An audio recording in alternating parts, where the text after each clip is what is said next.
তা আমি তিশা আপুকে খুব আস্তে করে গালের মধ্যে জাস্ট একটু গালে হাত লাগাইছি। উনি ওইখানে আমাকে এমন ভাবে মারছে, আমার গালের মধ্যে এত জোরে জোরে মারছে, আমার গাল, আমার চোখ ফুলে গেছে। আর আমি এখানে যে দেখেন দাগ, খামচির দাগ টাগ, হাতে দাগ টাগ, রক্ত বের করে ফেলছিল কালকে প্রথম সিনে।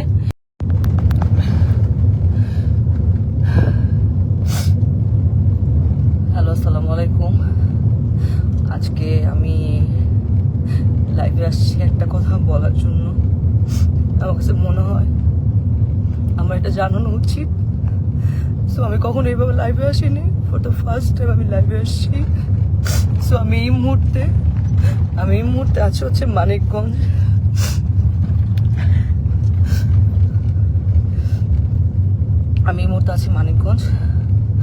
মানিকগঞ্জ ডিরেক্টর রাফাত মজুমদার, রিঙ্কু ভাইয়ের একটা কাজে আসছি ফিকশনে। এখানে আমার সাথে আছে তানজিন তিশা, সুদুজ্জামান সেলিম ভাইয়া, মোমেন আন্টি এবং অ্যাক্টর মিডরাপি। তো আমি জানি না আসলে, গতকালকে আমার প্রথম সিন এবং গতকালকে আমি মানিকগঞ্জ আসি। এসে আমি তানজিন তিশা আপুর জন্য আমি খুব সুন্দর ঢাকা থেকে গিফট নিয়ে আসছিলাম, যে আমি তানজিন তিশা আপুকে গিফটগুলো দিব। কারণ আপু এত সিনিয়র, আপু একটা ফিল্ম করতেছে, আপুকে উইশেসের জন্য আমি আপুকে আসলে গিফটটা দিই, কিন্তু আপু গিফটটা নেয় না এবং সে গিফট অ্যাকসেপ্টও করে না, এবং সেখানে সবাই ছিল, সবাই দেখছেও। তো আমি কিছু বলি না যে উনি হয়তো গিফট নেয় নাই, ঠিক আছে, মেনে নিচ্ছি। তো আমার প্রথম সিনে আমি যখন শুরু করছি, তখন সেখানে প্রথম সিনে উনি আমাকে, সিনের মধ্যে ছিল না, উনি আমাকে মেরে আমার এখানে যে দেখেন দাগ, খামচির দাগ টাগ, হাতে দাগ টাগ, রক্ত বের করে ফেলছিল কালকে প্রথম সিনে। এবং সেইটা যখন মনিটরে এসে আমি যখন দাঁড়াইছিলাম, তখন রিঙ্কু ভাইয়া এবং সেলিম ভাইয়া দুজনেই বলতেছিল যে তিশার কি হয়েছে, তোমার সাথে কি কোনো ঝামেলা আছে, আগে ও তোমাকে এভাবে মারলো কেন, বা কি আসে বিষয়। আমি তখন আসলে এক পর্যায়ে আসলে আমি বলেই দিছিলাম যে হ্যাঁ, এর আগে আমি যখন আসলে নাটকে মুশফিকুর ফারহানের সাথে কাজ করতাম অ্যাজ এ কো আর্টিস্ট হিসেবে, তখন তিশা আপু আমাকে এরকম ফোন দিয়ে থ্রেট দিছিল যে হ্যাঁ, ফারহানের সাথে কাজ করতে পারবা না। আমাকে না, আরো অনেককে আসলে এরকম উনি ফোন দিয়ে থ্রেট দিছিল, যে পায়েলকেও, কেয়া পায়েল, তারপর আরো অনেককে এরকম ফোন দিয়ে উনি থ্রেট দিছে যে কাজ করা যাবে না। তো আমি তখন বলছিলাম ওই সময়টা যে আপু কেন আমি কাজ করব না, আমি তো আর্টিস্ট, আমি তো সবার সাথেই কাজ করব, ফারহান ভাইয়ের সাথে কাজ করব, জোবান ভাইয়ের সাথে কাজ করব, সবার সাথে। ফারহান ভাইয়ের সাথে কেন কাজ করব না, কি সমস্যা কি? তখন আমি বলছি হ্যাঁ, আমার ফারহান আমার জামাই হয়। আমি তখন আর কিছু বলি না, আচ্ছা ঠিক আছে, মনে হয় পার্সোনাল ওনাদের ব্যাপার হয়তো। তারপরে এরপরে গিয়ে কিন্তু আমি ফারহানকে জানাইছি ফোন দিয়ে যে ফারহান, তিশা আপু কিন্তু আমাকে ফোন দিয়ে এইসব কথাবার্তা বলছে, এইভাবে হলে তো কাজ করতে পারবো না। তো সেটাও তাও 1-2 বছর আগের কথা। যাই হোক, উনি হয়তো ওই ক্ষোভ বা এই রাগ নিয়ে আসে কিনা, আই ডোন্ট নো। আজকে আমার সব সিন শেষ, আমি লাস্ট সিন। তো ওই সিনের মধ্যে লেখা ছিল যে আমি গিয়ে তিশা আপুকে, সিনের মধ্যে লেখা আমি গিয়ে তিশা আপুকে চট দিব, এবং চট দেওয়ার পর উনি ওইখান থেকে চলে যাবে, এটা সিনের মধ্যে লেখা। তো আমি টেকনিক্যালি, আমরা তো টেকনিক্যালি কিন্তু আসলে আর্টিস্টকে আমরা যদি কেউ কাউকে মারে বা আঘাত করে, আমরা কিন্তু খুব সফটলি টেকনিক্যালি সেটা করি। তো আমি তিশা আপুকে খুব আস্তে করে গালের মধ্যে জাস্ট একটু গালে হাত লাগাইছি।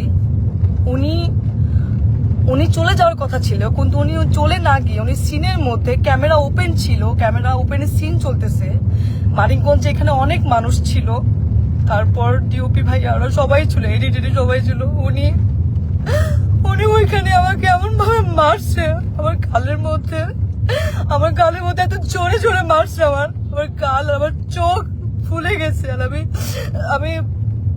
আমি মানে কথা বলতে পারতেছিলাম না, আমার এই জায়গাটা এত জোরে লাগছে, তো আমি নিতে পারি নাই। এন্ড উনি এটা ইন্টেনশনালি করছে, এবং করার পর আমি বললাম যে আপু এটা কি করলেন, আপনি কেন মারলেন আমাকে, আপনার তো এটা সিনে ছিল না। এন্ড উনি আমাকে যাটা গালাগালি শুরু করছে, উনি জানি না আসলে উনি কিছু খাইছে কিনা, কারণ উনি গতকালকেও খুব উইয়ার্ড আচরণ করছে। গতকালকে উনি এরকম 40 মিনিট 50 মিনিট এরকম বাথরুমের মধ্যে আটকা থাকতো। কি খায় না খায় আমরা জানি না, ওনার গায়ে থেকে গন্ধ আসে অ্যান্ড কেমন যেন পাগলের মতো অ্যাটিটিউড করতেছে। এখন উনি কি নেশা করছে কি নেশা করে না সেটাও আমি জানি না, কিন্তু কেমন যেন পাগলামির মতো আচরণ করছে অ্যান্ড এটা সবাই সেটা দেখতেছে, সবাই দেখতেছে। তো উনি আমাকে চড়া মারার পর আমি বললাম যে আপু আপনি এটা কি করলেন, আপনি কেন মারলেন আমাকে এভাবে, সবাই তো দেখছে। তো উনি আমাকে বলে, আমি পরে ওনাকে বললাম যে আমি কিন্তু একটু সিকিউরিটিকে জানাবো আপু, আপনি যে আমার সাথে এটা করলেন এটা আপনি ঠিক করেন নাই, আপনি আমাকে এভাবে মারতে পারেন না। তো উনি আমাকে বলে যে ও আচ্ছা একটু সিকিউরিটিকে জানাবা, ও ভাইরাল হবা, একটু ভাইরাল হতে চাও।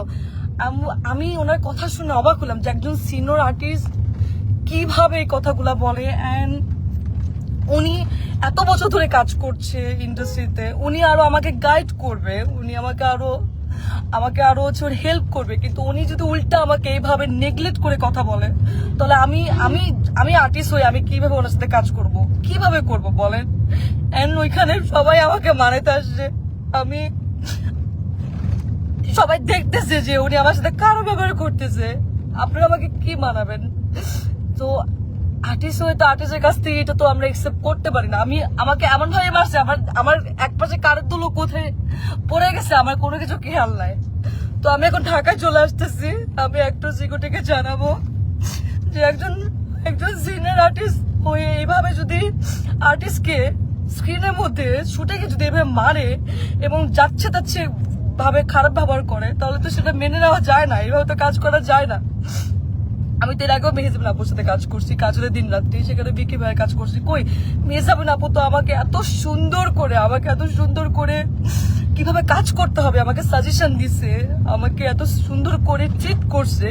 তোমার কাছ থেকে আমি শিখছি, আমি তো ভাবছি আমি তিশা আপুর কাছ থেকে শিখবো, কিন্তু তিশা আপু আজকে যেটা করলো এটা এটা এটা তো আমার সাথে অন্যায় হয়েছে, এটা তো ঠিক হলো না, এটা তো একদমই ঠিক হলো। আমি তো কাজ করতে গেছি, আমি তো আসলে এটা তো আমি আশা করি নাই।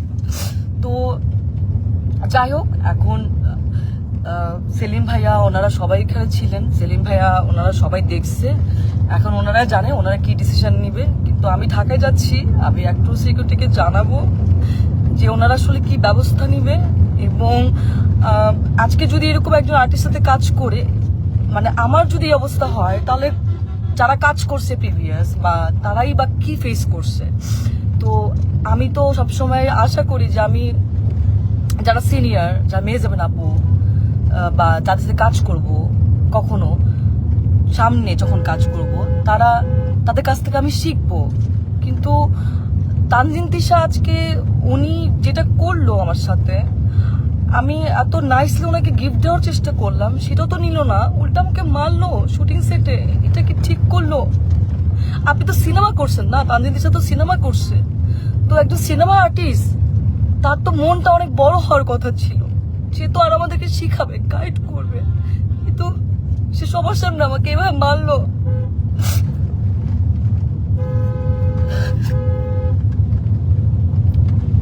যাই হোক, আমি ঢাকায় যাচ্ছি, আমি একটু সিকিউরিটি ওনাদেরকে জানাবো, দেখি ওনারা কি ব্যবস্থা নেয়।